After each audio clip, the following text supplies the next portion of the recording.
Il y a des choses que seuls ceux qui sont choisis comprendront. Et ce que je vais vous dire maintenant n'est peut-être pas pour tout le monde. En fait, seuls ceux qui sont véritablement choisis par Dieu regarderont jusqu'à la fin de cette vidéo. Parce que ce que vous allez entendre ici n'est pas confortable, ce n'est pas superficiel, et ce n'est pas ce que le monde enseigne sur les relations, mais c'est la vérité que le ciel veut vous donner aujourd'hui. Vous êtes-vous déjà demandé si cette personne qui est entrée dans votre vie avait été envoyée par Dieu ou si ce n'était qu'une autre distraction? Avez-vous déjà ressenti cette lutte interne entre ce que vous voulez et ce que Dieu veut?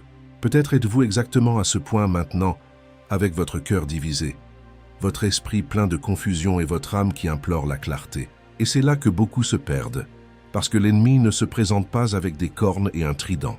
Il apparaît comme une opportunité, comme une affection, comme quelqu'un qui dit tout ce qu'il faut, mais qui vous éloigne, même sans que vous réalisiez, du plan que Dieu a pour votre vie. Ce que le ciel veut vous montrer aujourd'hui est simple.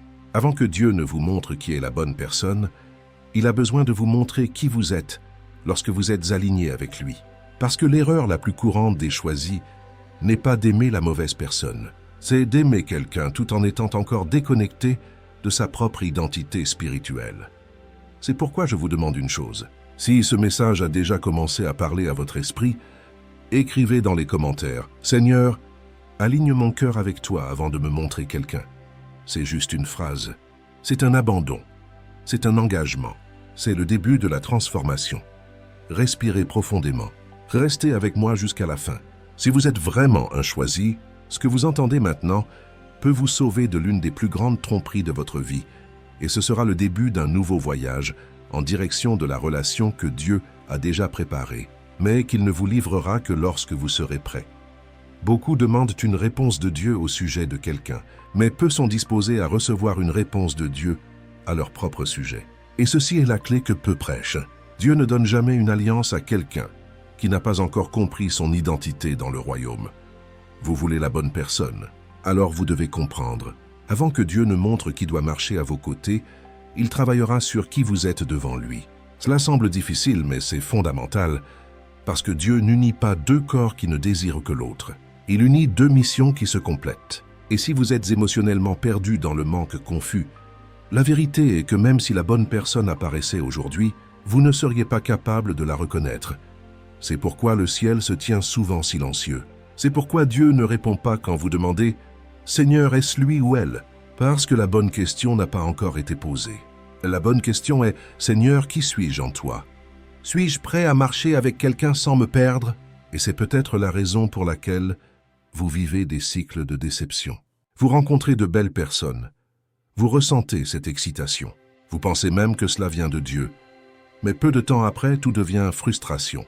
Ce n'est pas une punition, c'est la miséricorde. Dieu est en train de dire « Mon fils, ma fille, tu essaies toujours de combler un vide que seule ma présence peut combler. » Et c'est là que l'ennemi entre en jeu. Il voit ce manque, ce désir sincère d'aimer et d'être aimé, et offre une distraction déguisée en réponse. Quelqu'un qui semble être le bon, qui dit les mots justes, qui prie même avec vous, mais peu à peu, sans vous en rendre compte, vous vous éloignez de la prière, de la présence, de la clarté. Vous perdez votre focalisation spirituelle et vous appelez paix ce qui n'est qu'un soulagement émotionnel. Et savez-vous pourquoi? Parce que le cœur est trompeur. La Bible dit dans Jérémie 17:9, « Le cœur est trompeur par-dessus tout et désespérément corrompu. » Qui peut le connaître? Seul Dieu le sait. Et c'est pourquoi le processus commence par vous, pas par l'autre. Aujourd'hui, Dieu vous appelle devant un miroir avant de vous montrer l'autre. Il veut vous montrer les points qui ont encore besoin de guérison. Vous montrer les zones qui sont guidées par la précipitation, par l'insécurité, par la peur d'être seul. Mais croyez-moi, lorsque vous vous alignez avec le ciel, quelque chose change à l'intérieur de vous. Vous arrêtez de courir après et commencez à attirer. Vous arrêtez de demander quelqu'un et commencez à vous préparer pour quelqu'un. Et c'est dans cette posture que Dieu libère la révélation. Un autre point très important est que s'il existe un thermomètre que le ciel utilise pour guider ses enfants, ce thermomètre s'appelle la paix. Et ici, nous ne parlons pas de ce soulagement émotionnel passager qui vient quand quelqu'un vous traite bien, répond rapidement ou vous donne de l'attention. Non, nous parlons de la paix qui dépasse toute compréhension. celle qui confirme ce que le ciel est en train de libérer à votre sujet, même lorsque tout autour de vous semble confus. Dans Colossiens 3,15, il est écrit que la paix de Christ doit être l'arbitre dans vos cœurs. Savez-vous ce que fait un arbitre? Il donne le verdict. Il dit ce qui est valide et ce qui doit être interrompu. C'est-à-dire que s'il y a la vraie paix, il n'y a pas d'erreur du ciel. Mais malheureusement, beaucoup confondent l'excitation avec la confirmation. Ils confondent la chimie avec le but. Et pire encore, ils troquent le soulagement d'un manque contre la direction de Dieu. La vérité est que l'ennemi sait exactement où frapper. Il n'a pas besoin de vous présenter quelqu'un de mauvais. Il suffit que ce soit quelqu'un qui semble bon, mais qui vous vole l'essence. Et comment fait-il cela?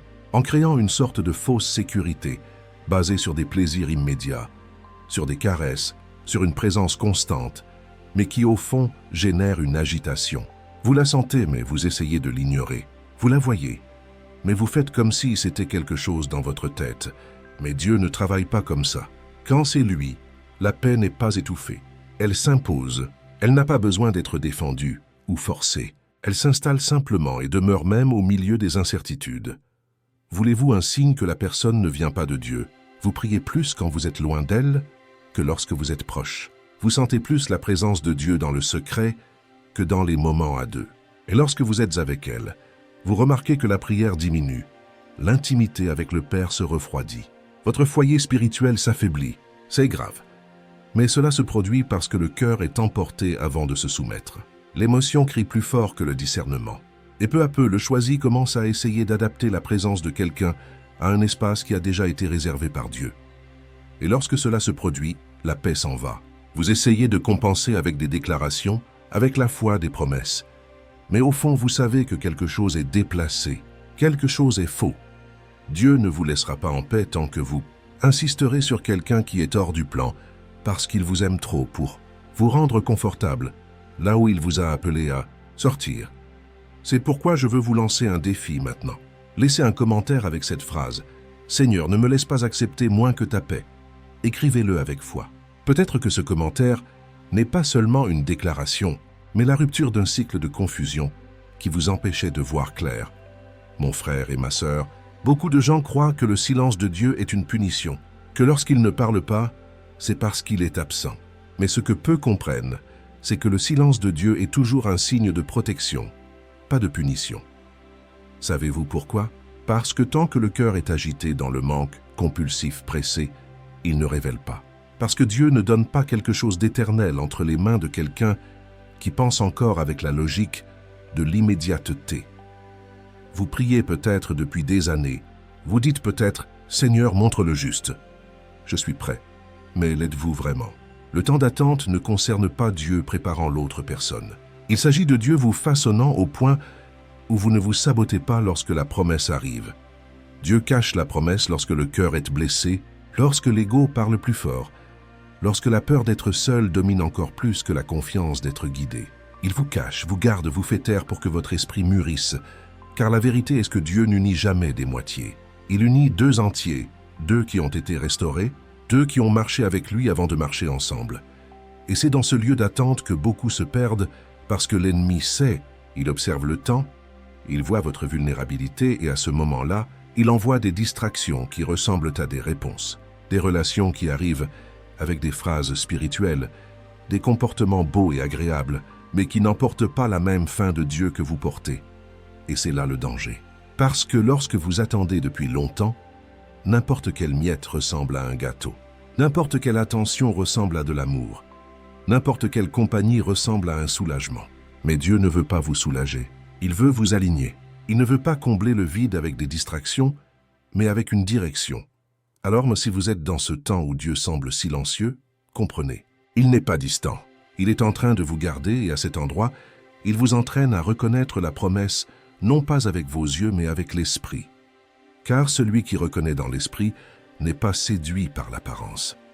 Le monde enseigne que l'amour est fait de papillons dans l'estomac, de frissons dans le ventre, dans le regard, et d'affinité dans les conversations. Mais Dieu unit des personnes qui partagent la même mission. Oh, parce qu'une relation qui vient du ciel n'est pas seulement de la compagnie, c'est un partenariat spirituel. La bonne personne pour vous n'est pas celle qui vous fait vous sentir moins seul. C'est celle qui vous fortifie lorsque le monde essaie de vous faire abandonner. C'est celle qui, même dans les jours difficiles, vous rappelle l'appel, qui vous repousse vers la présence lorsque vous voulez fuir. Et voici une vérité qui peut faire mal. Il y a beaucoup de gens qui s'unissent par confort émotionnel et s'éloignent du but par manque de connexion spirituelle. Vous pouvez trouver quelqu'un d'incroyable, gentil, poli, affectueux, mais si cette personne ne partage pas la même faim de Dieu que vous portez, avec le temps, la passion s'estompe et l'esprit s'atrophie.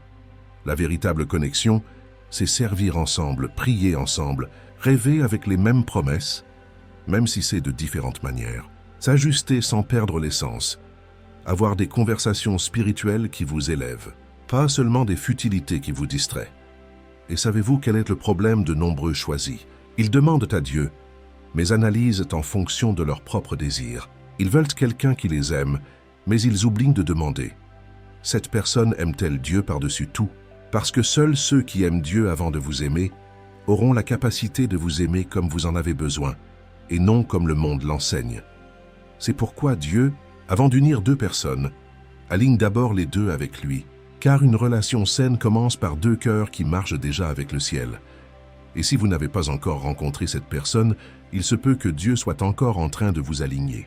Il est en train de vous façonner, de briser les vices émotionnels, de défaire les liens qui ont été créés en dehors de la direction. Dieu ne veut pas vous donner quelqu'un qui vous fera sourire seulement pour un temps. Il veut écrire votre histoire avec quelqu'un qui vous aidera à accomplir l'éternel. Et c'est pourquoi je vous lance un défi maintenant. Écrivez dans les commentaires « Seigneur, aligne mon cœur avec ton but avant de m'unir à quelqu'un. » Parce que peut-être que cette phrase écrite avec foi est la clé qui déverrouillera le prochain chapitre de votre histoire. Et enfin, mes frères et sœurs, il arrive un moment dans la vie du choisi où tout est silencieux. Ce n'est pas du bruit, ce n'est pas de la confusion, c'est la paix. Une paix qui ne s'explique pas, on la reconnaît seulement. C'est lorsque vous êtes en face de quelqu'un qui n'est peut-être même pas parfaite aux yeux naturels. Mais votre esprit dit « c'est ici ». C'est avec cette personne que le but fleurira. C'est le point où beaucoup se trompent, car ils attendent des feux d'artifice, des signes sur le plan naturel, des coïncidences exagérées. Mais Dieu travaille en silence, et lorsqu'il confirme, la confirmation ne vient pas de l'extérieur, elle brûle à l'intérieur. C'est différent de l'excitation. Ce n'est pas de la précipitation. C'est le calme qui n'a pas besoin d'être forcé, argumenté ou insisté. Le cœur ne s'emballe pas, mais l'âme se repose. Le choisi commence à réaliser que les conversations avec cette personne ont le poids de l'éternité. Les plans ne tournent pas autour de choses passagères, mais de la mission. Il ne s'agit plus de qui se sent bien, mais de qui marche ensemble en direction du ciel. Et à ce moment-là, vous comprenez que Dieu n'unit pas des histoires juste pour apporter du romance. Il unit pour accomplir des promesses. C'est pourquoi lorsque la bonne personne arrive, le Saint-Esprit agit comme un souffle de lumière. Vous commencez à réaliser que cette personne, même avec ses défauts, ne vous éloigne pas de la présence. Elle vous emmène plus loin en elle. Elle ne rivalise pas avec Dieu. Elle collabore avec ce qu'il est en train de faire, mais voici une alerte. Beaucoup ignorent ce moment, parce qu'ils sont encore piégés dans les émotions. Ils veulent la direction de Dieu, mais ils ont peur de la réponse. Ils veulent un signe, mais ils ont déjà décidé ce qu'ils veulent voir. Dieu ne rivalisera pas avec vos préférences. Il ne confirme que lorsque votre cœur est déjà soumis, lorsque vous êtes prêt à ouvrir la main si nécessaire, juste pour ne pas vous éloigner du ciel. Alors, lorsque vous vous abandonnez, Dieu répond, et la confirmation sera juste la paix. Cette paix divine qui transcende toutes les circonstances, qui demeure quand tout autour de vous change, qui persiste même dans les tempêtes. Cette paix qui ne vient pas des circonstances favorables, mais de la certitude intérieure que vous êtes au centre de la volonté de Dieu. C'est cette paix qui vous gardera lorsque les doutes viendront, lorsque les opinions des autres s'élèveront, lorsque les apparences sembleront contredire ce que Dieu a placé dans votre cœur. Cette paix sera votre ancre, votre boussole, votre confirmation quotidienne que vous marchez dans le chemin tracé par le ciel. Alors ne cherchez pas les signes spectaculaires. Cherchez cette paix. Ne poursuivez pas l'excitation émotionnelle. Poursuivez cette sérénité profonde qui ne vient que de l'alignement avec la volonté divine. Car c'est dans cet alignement que vous trouverez non seulement la bonne personne, mais que vous deviendrez la bonne personne pour le dessein que Dieu a préparé pour vous depuis les fondations du monde.